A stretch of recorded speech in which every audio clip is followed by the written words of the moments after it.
You're listening to Sox in the Basement, a production of the Broadcast Basement Limited, where every show is 30 minutes of good and comes from a basement bar on the south side of Chicago. Pull up a stool, pour a cold one, and join us right now for Sox in the Basement. Heard everywhere podcasts can be found, and always at soxinthebasement.com. Every once in a while, things just work out for you. Like, we had a guest ready to go, Ed. We've had him on a bunch of times before. Donn Pall has joined us, former White Sox relief pitcher, pitched in the late 80s, early 90s for the White Sox, and I'm like, let's talk pitching. Let's talk about relief pitchers, the bullpen. Can guys like Joe Kelly bounce back? What does he see in some of these guys? What does he see in the starters? Is there somebody who can move from the pen into the starting rotation? I'm ready to go with Donn. And then perfectly, excerpts from a new book, Bo Jackson, The Last Folk Hero, start getting out. It's a book by Jeff Pearlman, and it turns out some things are said about famous White Sox players in the clubhouse that Donn Pall was in. So we're going to get into all of it right here on this episode of Sox in the Basement, brought to you by Family Waterproofing Solutions. Remember, if you mention Sox in the Basement, you get additional money off. They're available 24/7. They're family and veteran owned and operated, and they win all kinds of awards. Give them a call, 708-330-4466, and see what a difference a family makes at familydry.com. But now, a guy who actually grew up in the same neighborhood that the home base for Family Waterproofing Solutions is located in, actually the village of Evergreen Park, a Southsider who got to play for his hometown team. Donn Pall's on the line, back on the show. How are you, Donn? I am doing wonderful. Good to talk to you, Chris. Good to talk to you, too. Not the season we were hoping for. I think we talked way back towards the beginning of the season. Definitely not what we were hoping for the White Sox. And now a lot of questions in the offseason, trying to find a manager, trying to figure out what you're going to change about this lineup, because there's definitely some work that needs to be done. What did you think of it? Yeah, I agree. It was definitely disappointing. You kept thinking this is going to be a team that's got the talent in there to win this division, and you just kept struggling. And you keep waiting for it. And then, you're ready to write them off, and then all of a sudden they win 3, 4, 5 in a row, thinking, okay, this is it, we're moving on, and all of a sudden you lose again, and they just kept you dangling the whole season instead of, almost would have been better as a fan to have them knocked out early on instead of kind of teasing us the whole way through. So it was tough to be a fan this year for sure, and the only good thing you can say is hopefully there's better days ahead. There you go. Another catchy slogan for the White Sox. You've been a part of them before. The 2022 White Sox teasing you the whole way through. That's a solid one right there. That's good. Or else better days ahead. I like that too. There we go. I like that one as well. So, you had a solid career in the majors. You bounced around to a couple of different teams. You ended up with a ring at one point. You got your career started off with the White Sox. We've talked about that before. I wanted to talk to you a little bit today about just pitching and your observations of this team and what you think could happen, especially in the bullpen. The White Sox have a couple of guys who in the past have shown better skill coming out of the bullpen than we saw this year. Okay. And we've talked about on this show before that relief pitchers, they're the kind of guys that they could get going. They can fix something. They can figure something out. They can get on a run. You might get a couple of years where they're high end and they're tough, but it's very rare that a guy keeps that going for a long time out of the bullpen. And it's also kind of rare to see a guy drop off after that and then find it again. Can any of these guys that had down years, how hard is it, how easy is it to turn it around and get back to what you used to be coming out of the pen? I think, you do see that a lot happening, and I'm not sure what the exact reasoning is on why relievers, it seems like, maybe have that happening more often than other position players. I don't know. But I think definitely you can get it back. You had it before, and as long as you're healthy and you got the velocity the same and all, I think it's not like the hitters have learned you and they own you now and they figured you out. I think there's just, I don't know if it's a mental thing or something that your delivery or something that's got you off track. But yeah, I think part of it might be, I just think a good pitching coach can help out so much too for them. A good bullpen coach and a good pitching coach can help out these pitchers for sure. So anyway, the guys that have fallen off, I wouldn't write them off by any means. I still think that they can get the magic back, as you could say, but they certainly can get it all going again. I think they can do it. When you're in a season or you get to the end of a season, but actually let's just think in season, and you have a couple of bad outings right at the beginning coming out of the pen, do you start trying to chase? Do you look at that bloated ERA, bloated numbers, and you're like, wow, that looks terrible. Even though it's only a couple of innings of work, you just had a bad first few innings. Like Joe Kelly comes to mind for me, a guy who his first couple times out, it looks terrible. And then even though he's starting to figure out, it feels like he's constantly chasing to be perfect because he's got to get those gaudy numbers down to something respectable. Does that ever creep into the mind of a relief pitcher? Yeah, absolutely. I can certainly speak to from personal experience on stuff like that. Because that's the problem with relief pitchers. You have so few innings. If you have one bad outing and give up like several runs, 4 runs or something in one inning, your ERA is screwed now for a long time unless you really go well going forward. So you can't have that mindset of I got to be perfect to get this thing down now. I mean, because I've had that happen before to me, and to me, I think the best way to approach it after that is to say, okay, I'm starting a new season now. The rest of the season starts today. Whatever happened before, that's in the past, nothing I can do about it, but the rest of the season starts now. I want to have a good season from now on out. I mean, so it's basically you're looking at it like an opening day again for you and go from there, I think. And so that way you don't have the bad stuff weighing on you. It's just kind of clear the slate and start over is the way to go about it. It's all mental. You're known as a relief pitcher, but as you were coming on up in your life, you started baseball games, at lower levels. Is it different in terms of recovering from mistakes? I look at a starting pitcher and he could have a bad inning, but he gets left out there because it's early on and he gets to fix it right then and there. Where a relief pitcher, it starts to go wrong for him. Not only is he out almost immediately, but he might not get back in for a couple of days. What is the mentality there when you've had something go wrong and you want to fix it, but you may not be able to do it right away like a starter could? Yeah, that is a little bit of a problem with a reliever, and you're right. It's very different to be a starter than a reliever. But as a reliever, you got those things going on. You've got to go and work on it in your bullpen then. If you had some issues going on and you're taken out of the game, like you said, you can't work out of the game. The next day or so, you're in the bullpen. Maybe not heating up and using up your arm, but you're working on things. What you did before, you might get a day off, 2 days off or something, but use that time to kind of maybe you're throwing half speed, 3/4 speed to the catcher. I get him down. Work on. I'm going to throw this slider or forkball or something. Just work on getting it down and keeping it down. So yeah, that's the way that I would go about it too. And again, as a reliever too, you have to have that mindset of whatever happened this last outing, it's just got to slide right off, and I got to go back out there like nothing happened again. I always thought whether it was a great outing or a terrible outing I had last, to me, it's all about your next outing. Nobody cares about what you did in the past. It's what I'm going to do this next outing is what matters. So enjoy or feel bad about the last outing for the rest of that night. But after that, okay, it's I got to get past that and have no memory at all of it and just go out there like it's all new again. Dylan Cease had an incredible year. I'm sure you enjoyed watching that as a pitcher. What did you see from him? What did you enjoy the most watching him pitch baseball games? And is there somebody possibly that you were watching this year on this team that you think could take a next step based upon stuff that you saw as a professional watching on the TV or in person like we do? I just loved watching Dylan Cease, attack the hitters. I think he was throwing more. Seems like he was throwing more strikes anyway. Because before he walked. It seemed like he walked a lot more guys. It seemed like he was going after guys better. Throwing a lot of breaking balls in the zone.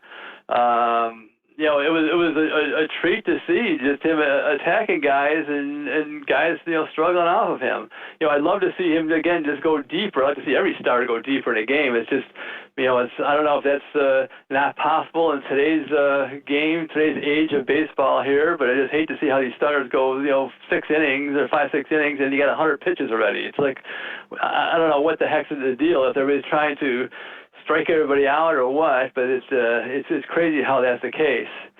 And as far as, who else could take a next step like him, I'm thrilled to see how Ronaldo Lopez has come along. He was a guy that we kind of wrote off, I think, after, a couple of years ago, where we thought he had promise. Then it was like, okay, this is not the guy.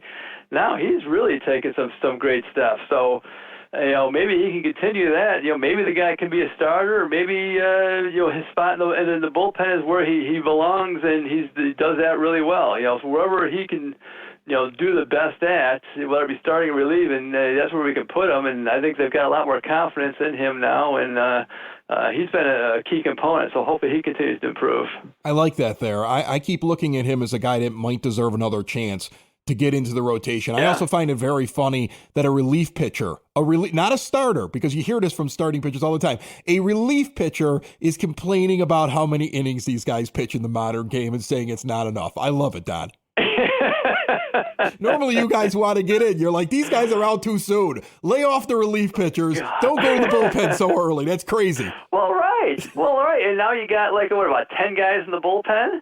Because these guys are going 5 innings, you got to get 10 guys in the bullpen now. It's ridiculous the way this game has changed. By the way, Don, have you heard about the Morning Wood Bat Company? Check this out real quick. The wood from this tree melts the ball deep to right field into the bleachers. MorningWoodBats.com is the custom wooden baseball bat company that'll help you smoke them over the fence. Whoa! Check out our custom bat builder that allows you to pick the wood species, model, and color, and get custom personalized engraving that'll be drop shipped right to you. Put some life in your lumber with Morning Wood. MorningWoodBats.com, MorningWoodBats.com, MorningWoodBats.com. Do it today. You cannot get a Donn Pall bat because he didn't bat. He was a relief pitcher. But you can get all kinds of replica bats and so much more. Sox in the Basement listeners, use the promo code SOX22 for 10% off your order. So many great ideas for the holidays. I know we haven't even made it to Halloween, but I'm just getting it in there early. Basically because I want something from MorningWoodBats.com. Donn Pall on the line with us. And Don, I got to ask you, did you see this book that's out? It's being promoted the last couple of days about Bo Jackson called The Last Folk Hero. You played with Bo. Have you read anything about it yet? I have never heard about it. I didn't know anything about it. I don't know. Is it good? Did you hear anything about it? You're going to love it, Don. Okay, here we go. So it follows Bo Jackson. And at some point in the book, he makes it to the Chicago White Sox in a clubhouse that you were a part of. Yeah. And so I'm not going to read the whole page about the clubhouse, but I'm gonna give you the descriptions in the book by Jeff Pearlman of players that you played with. And I'm just curious if you have any comments on this, okay? First off, he describes Carlton Fisk, Ellis Burks, Tim Raines, and Lance Johnson as well-respected veterans in the clubhouse as Bo arrives, okay? He talks about journeymen that are in the clubhouse like Ivan Calderon and Mike Huff. By the way, you're not mentioned, Don, so don't worry about it, okay? Wow, okay. I think I'd be a journeyman myself. He talks about a surly brooder by the name of George Bell. That's what he's referred to as. And nonstop yapper Ozzie Guillen. Okay. And then goes on to talk about how Steve Sax like to flick the nether regions of players. And I'm going to give you the quote, Don. I hope that doesn't embarrass you, that Steve Sax was literally a penis flicking prankster. Any comments on that? All I can say is I think all that is very true. I would agree with everything, except for the journeyman thing a little bit, but everything else I think is pretty true. That's awesome. Okay, well then I got to keep going here. Now we're going to get to the pitchers. He describes a young Jack McDowell as cocky and Alex Fernandez as cockier. These guys were pitchers that were with you. I know it's 30 years ago, but I can see that. I can definitely see that in those guys. I'd say that yes, but I still think McDowell's cockier than Alex. All right, so now here comes the best part, and I'm kind of curious what your feelings are on it, especially because you can describe whether or not this is accurate about Bo, and then also about Frank Thomas. He really kind of, in the book, talks about Frank. I am not going to read the whole thing, but basically it says that Frank wasn't very easy to get along with. Lance Johnson refers to him as a baby.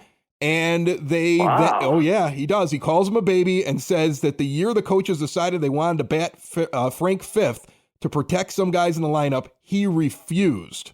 And I heard that and thought, there goes our shot at the World Series, because everybody would just pitch around them, which they did. But it then describes that Bo Jackson shows up and he becomes the first guy who can just tell Frank Thomas to shove it because he's not afraid of him. So how accurately does that describe Bo? And do you want to comment on the thoughts on Frank Thomas? No, I got no comment on the Frank Thomas stuff. I mean, I can see how some people may think that about him. But it was good to have Bo in there, but I'll tell you what, the two people who kind of rode Frank Thomas the most and would tell him, right to his face, whatever they want to say, two guys you may think very unlikely, Ozzie Guillen and Joey Cora, were always all over Frank. It was hilarious, yeah. Little Joey Cora and big Frank Thomas, and Joey was just ripping into him the whole time. It was hilarious. I love that. I love hearing that, because you know what? I'm sitting there and saying, well, logically, Bo would sit there and look at Frank and be like, shut up. Like, I mean, like they right. describe him saying that here, and when I'm reading this excerpt from this book, but I love the idea, and I'm not surprised that Ozzie would talk trash. I expect Ozzie to yell at anybody, right? But Joey Cora, tiny little Joey Cora, as one of the guys that would just talk trash to Frank Thomas, amazes me. Yep. Oh my God. Yeah, it was funny. The Lance Johnson one, I don't know where he talks about Lance Johnson being a baby. No. He doesn't say Lance Johnson. He doesn't say Lance Johnson's a baby. Lance describes Frank as a baby. Oh, Lance describes Frank as a baby. Okay. Yeah. Again. Yeah, I'm not gonna go there for sure. No, I don't expect you to. I imagine a Donn Pall as a fly on the wall inside of that locker room. Are you just kind of sitting back and just watching and being like, I'm a kid from Evergreen Park. I'm not getting into the middle of this. Completely, yes. Just enjoying the show. Donn Pall and every guest here on Sox in the Basement, brought to you proudly by the Village of Lamont. Want to experience a downtown with real history, great eats and drinks, and green spaces filled with adventure? Visit the Village of Lamont. Shop, dine, drink, and explore, and see more at lamontdowntown.com. Is it weird to you that, like, something could pass so far away in time? I mean, it's 30 years ago, and then a book pops up, and now all of a sudden you hear a description of something that was happening in one of your clubhouses that you were part of a long, long time ago. Is it strange to you that could still come out into the public? I guess so. It is. This far removed from it all. It sounds pretty entertaining. Yeah, it was something I might like to read. Because Bo Jackson, to me, he's a phenomenon. He's got this incredible story. The guy, sounds like he could have done anything he wanted to. Between the football and the baseball and everything else he could athletically do, and I don't think he ever really worked out. I don't know how he had that physique, and one thing I do remember, one time Bo was in the locker room and Tim Raines in the locker room, and they both had their kids with them in the locker room for some reason that day. And it's hilarious. They're about the same age. They're both probably about 8 years old or something, 10 years old.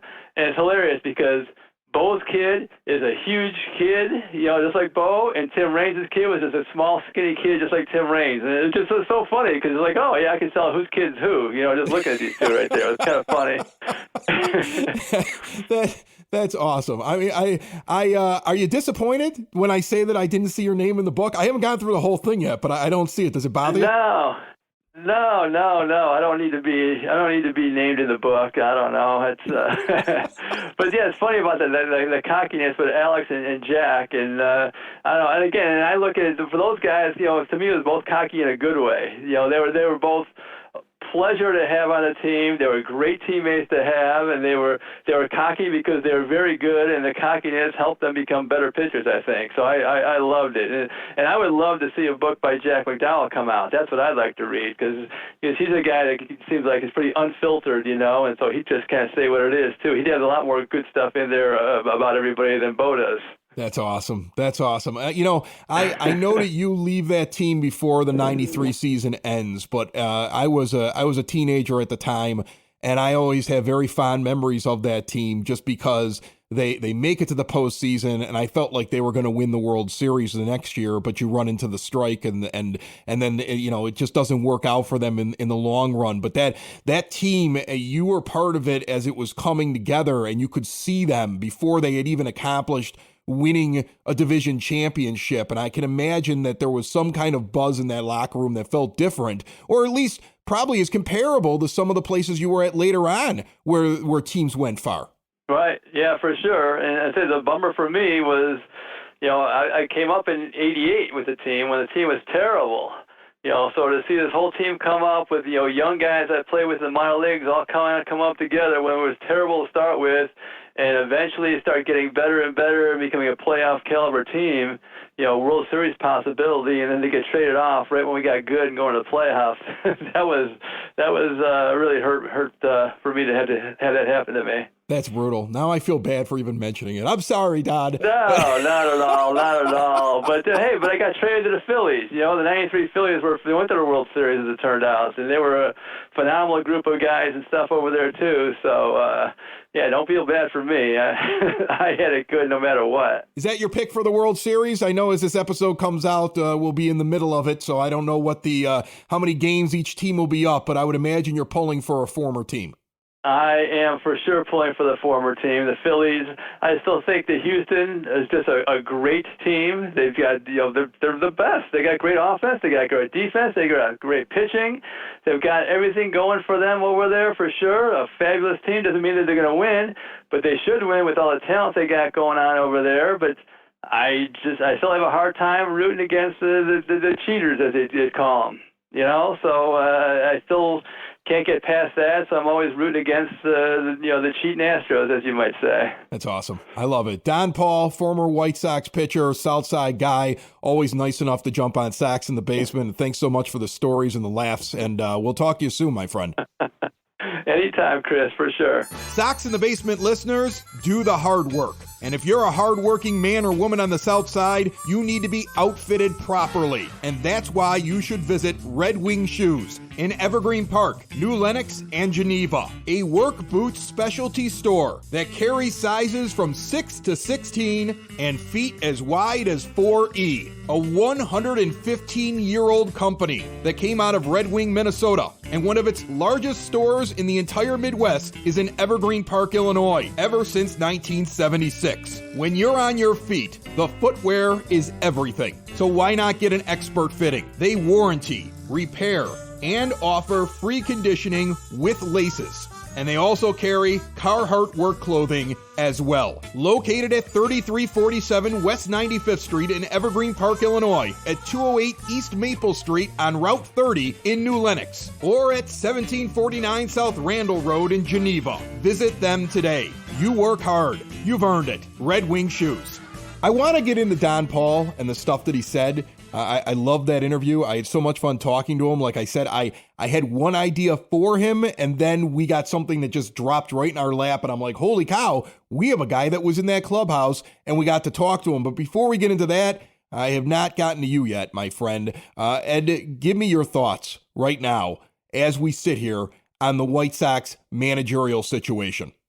Well, the good news is that they haven't messed it up yet, right? They haven't done anything to completely screw this up. It still seems to be between Joe Espada, who is probably Rick Hahn's choice, and between Ozzie Guillen, who seems to be gaining momentum as I'm looking at things on Twitter and people going back and forth. There's this, idea that he's gaining steam. John Heyman comes on and says, hey, it's I wouldn't be surprised, wouldn't be my choice. Everyone, Kaplan's on a radio show, David Kaplan's on a radio show, not his own, but another one, saying that he wouldn't be shocked, essentially if Ozzie got it, because Jerry seems to really want Ozzie Guillen to do this. And I think what you're looking at is the choice between a guy who showed he could manage and showed that he could do this very, very well. He was a very good manager. Ozzie Guillen was a good manager, at least at the start. Okay, when he first came on board, he was a good manager. He did pretty well with the team before 2005. He did very well in 2005. They won a World Series. They were not expected to win a World Series that year. So you have a pedigree there. And then things fell apart after that. It did go downhill for Ozzie, and he fought with the front office. And that's apparently what the interview with Jerry was going to be about, was clearing the air and getting this idea out of, here's why it went wrong 12 years ago, and here's why it'll be better this time around. Just opening up about that and having that therapy session with Jerry Reinsdorf. Doesn't change the fact that he also flamed out in Miami. He had problems down there. He did not end in a glorious fashion down there. So my big concern with Ozzie is that he's flamed out twice.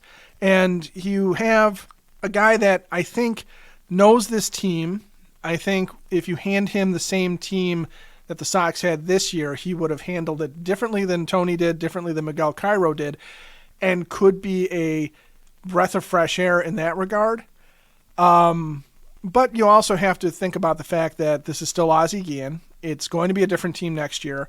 There still seems to be some problems in the front office between what Rick wants, what Jerry wants, maybe what Kenny wants, and Rick may not want to get along with Ozzie in that regard. He may not want to go with Ozzie's style of management, which, let's face it, Ozzie's style of management is something that when we look at, what Ozzie did with small ball, how much he loved to bunt, how he liked and focused on moving runners along, that's not too far off of the singles hitting that Tony wanted, right? The offense that Tony wanted. I think Ozzie might be capable of letting this team ride and letting it rip, but I'm just not entirely sure. I'm not 100% convinced that that's what's going to happen with this. The other part of it, too, is that we don't know what Joe Espada is. We know he's a good bench coach. We know that he's coming from a winning organization in the Astros. We know that he's been learning at Dusty Baker's right hand. But we don't know if he's going to be a good manager, if he's going to be able to handle the X's and O's, calling the game, doing what he needs to do, handling the clubhouse the way he needs to. He's going to make rookie mistakes, and I don't know if this team can do that. So I'm torn. I don't think that either guy is a perfect fit. And I think if Ron Washington maybe comes in as a dark horse, maybe he is an in-betweener there where you're talking about a guy who was a successful manager that is coming from an outside organization now in Atlanta that has been a winning organization that can bring a new voice to it but knows how to manage and knows how to run a team and isn't a bench coach and not doing a first-time thing. He might still be the best bet. And then you have Kevin Long, the hitting coach of the Phillies, and gosh, who knows what he is. So I think the best thing we can say is, as we're sitting here right now recording this, they haven't messed up yet, but they haven't quite gotten it right. So there you go. And Donn Pall, let's talk about him. A great guest who's been on this show so many different times. He would not qualify as one of the $1,000 guest bounty guests because we already know him, right? But if you know somebody who's famous, if you know a big name, baseball, outside of baseball, somebody who would be entertaining between now and spring training, we're bringing them on Sox in the Basement just like we did last year. And then fans are going to vote to find out which one is the best guest. And the winner gets $1,000. Not really the guest. I mean, the guest, I guess, could play for themselves or a charity. We had Liam Hendricks do that last year. But the person that got that guest on wins the G. And the rest of us win for getting to have that person on Sox in the Basement and listening to what they have to say. Entries are open right now. Hit us up in our DMs on social media. Go to soxinthebasement.com. Write us a message. Leave us a voicemail. There is no fee to enter. You just got to get the ball rolling with the guest. The $1,000 put up by the law offices of Parente and Norum. Sox in the Basement listeners,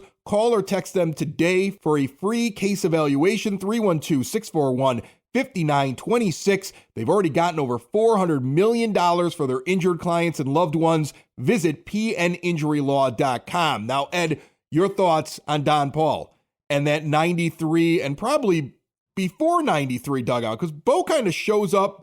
He's rehabbing, but he's around the team. Some of those names that are in that book aren't on the 93 team. So that obviously spans, leading into that season where Don is with the team for the majority of the season. And then he's out the door and off to another location and gets to go to the Phillies and almost wins the World Series, but doesn't get to play in the postseason with his favorite team as a kid. What's your take on what you heard about Don and that team from that era?